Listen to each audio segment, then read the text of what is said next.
Assalamualaikum warahmatullahi wabarakatuh. Sahabat yang dirahmati Allah, pacaran merupakan proses perkenalan antara dua insan manusia yang biasanya berada dalam rangkaian tahap pencarian kecocokan menuju kehidupan berkeluarga yang dikenal dengan pernikahan. Sayangnya di masa sekarang, pacaran digunakan sebagian orang untuk memenuhi hawa nafsu sesaat.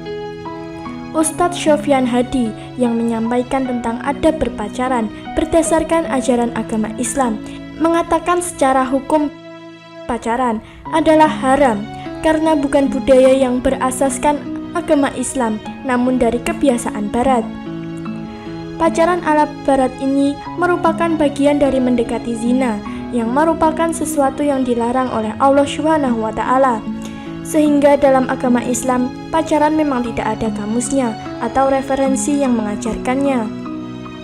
Walaupun demikian, dalam menjaga hubungan spesial tersebut, Islam memberikan syarat pacaran secara syariah atau syar'i.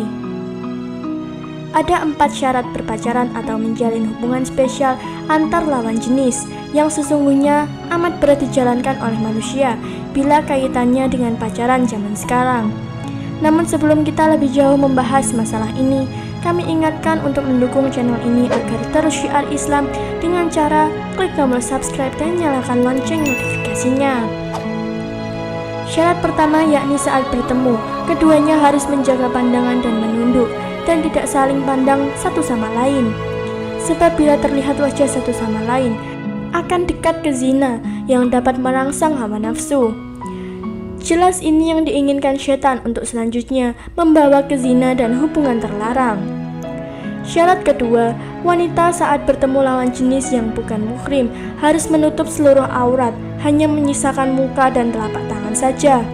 Hal ini telah dijelaskan dalam Al-Quran Surat An-Nur ayat 31 tentang kewajiban menutup aurat bagi wanita. Kewajiban menutup aurat di dalam berhubungan dengan lawan jenis juga agar menahan syahwat, yang selanjutnya menghindarkan diri dari zina. Sedangkan syarat ketiga pacaran berdasarkan prinsip Islam, yakni wanita juga harus menjaga suaranya saat berhubungan dengan lawan jenis. Suaranya biasa saja, tidak dilebihkan atau bahkan bermanja, sebab suara juga dapat mengganggu pria dan juga dapat merangsang melakukan zina. Syarat terakhir pacaran berdasarkan Islam, yakni tidak boleh berduaan. Bila harus bertemu, haruslah terdapat seorang saksi. Saksi ini fungsinya untuk mengingatkan pria dan wanita saat berhubungan. Contoh kecil, saat apel ke tempat wanita, sebaiknya pria berhubungan dengan anggota keluarga seperti bapak, adik, atau kakak pria. Dari 4 syarat itu, dengan besarnya gangguan setan, kecil kemungkinan pacaran dapat dilakukan. Untuk itu, kata Ustadz, bila sudah ada keinginan menikah dan cukup keuangan, sebaiknya disegerakan. Akan tetapi bila belum memiliki modal yang cukup, maka dianjurkan berpuasa guna menahan syahwat. Termasuk ta'arufan yang salah persepsi seperti tetap bertemu muka, pacaran dan sejenisnya adalah sesuatu yang dilarang oleh Allah SWT. Lalu bagaimana hukum pacaran demikian menurut Islam? Nabi Muhammad SAW yang bersabda, tidak boleh antara laki-laki dan wanita berduaan kecuali disertai oleh muhrimnya. Dan seorang wanita tidak boleh berpergian kecuali ditemani oleh muhramnya. Hadis riwayat Muslim. Pacaran tidak boleh jika di dalam Islam, sebab bisa sangat mungkin mendekatkan kepada perbuatan zina. Allah SWT berfirman, dan janganlah kamu mendekati zina. Sesungguhnya zina itu adalah suatu perbuatan yang keji dan suatu jalan yang buruk.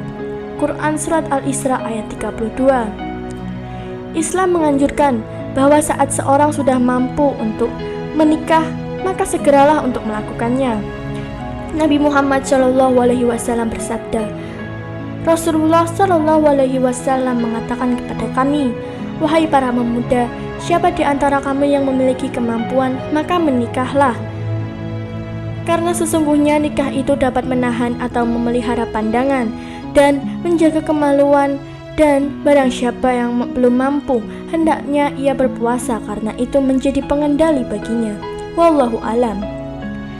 Pada umumnya, suatu pernikahan terjadi setelah melalui beberapa proses, yaitu proses sebelum terjadi akad nikah, proses akad nikah, dan proses setelah terjadi akad nikah. Proses sebelum terjadi akad nikah melalui beberapa tahap, yaitu tahap penjajakan, tahap peminangan, dan tahap pertunangan. Tahap penjajakan mungkin dilakukan oleh pihak laki-laki kepada pihak perempuan atau sebaliknya, atau pihak keluarga masing-masing. Rasulullah Shallallahu Alaihi Wasallam memerintahkan agar pihak-pihak yang melakukan pernikahan melihat atau mengetahui calon jodoh yang akan dinikahinya. Berdasarkan hadis dari Abu Hurairah radhiyallahu anhu, ia berkata seorang laki-laki, sesungguhnya ia telah meminang seorang perempuan Ansyar. Maka berkata Rasulullah kepadanya, apakah engkau telah melihatnya? Laki-laki itu menjawab, belum. Berkata Rasulullah, pergilah dan perhatikan ia, maka sesungguhnya pada mata perempuan Ansyar ada sesuatu. Hadis riwayat An-Nasa'i. Rasulullah Shallallahu Alaihi Wasallam memerintahkan agar kaum muslimin laki-laki dan perempuan sebelum memutuskan untuk meminang calon jodohnya agar berusaha memilih jodoh yang mungkin berketurunan sebagaimana dinyatakan pada hadis dari Anas radhiyallahu anhu. Rasulullah Shallallahu Alaihi Wasallam memerintahkan kaum muslimin agar melakukan pernikahan dan sangat melarang hidup sendirian dan berkata, kami inilah olehmu wanita yang pencinta dan beranak. Maka sesungguhnya aku bermegah-megah dengan banyaknya kamu di hari kiamat. Hadis riwayat Ahmad dan Ibnu Hibban. Dari kedua hadis di atas dipahami bahwa ada masa penjajakan untuk memilih calon suami atau istri sebelum menetapkan keputusan untuk melakukan peminangan. Penjajakan ini mungkin dilakukan oleh pihak laki-laki atau pihak perempuan atau keluarga mereka. Jika dalam penjajakan ini ada pihak yang diabaikan, terutama calon istri atau calon suami, maka yang bersangkutan boleh membatalkan pinangan akan pernikahan tersebut. Berdasarkan hadis dari Ibnu Abbas radhiyallahu anhu, bahwasanya Rasulullah Shallallahu Alaihi Wasallam bersabda, orang yang tidak mempunyai jodoh lebih berhak terhadap pernikahan dirinya dibanding walinya, dan gadis dimintakan perintah untuk pernikahannya, dan tanda persetujuannya ialah diamnya. Hadis riwayat Al-Bukhari dan Muslim. Pada masa penjajakan ini dapat disamakan dengan masa pacaran menurut pengertian ketiga di atas. Setelah masa pacaran dilanjutkan dengan masa meminang. Jika peminangan diterima, maka jarak antara masa peminangan dan masa pelaksanaan akad nikah disebut masa pertunangan.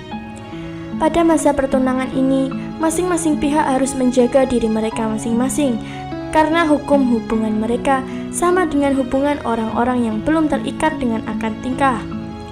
Rasulullah Shallallahu Alaihi Wasallam memberi tuntutan bagi orang yang dalam masa pacaran atau dalam masa pertunangan, yakni pada masa pertunangan antara mereka yang bertunangan dan pacaran adalah seperti hubungan orang-orang yang tidak ada hubungan mahram atau belum melaksanakan akad nikah. Karena itu, mereka harus memelihara matanya agar tidak melihat aurat pacar atau tunangannya.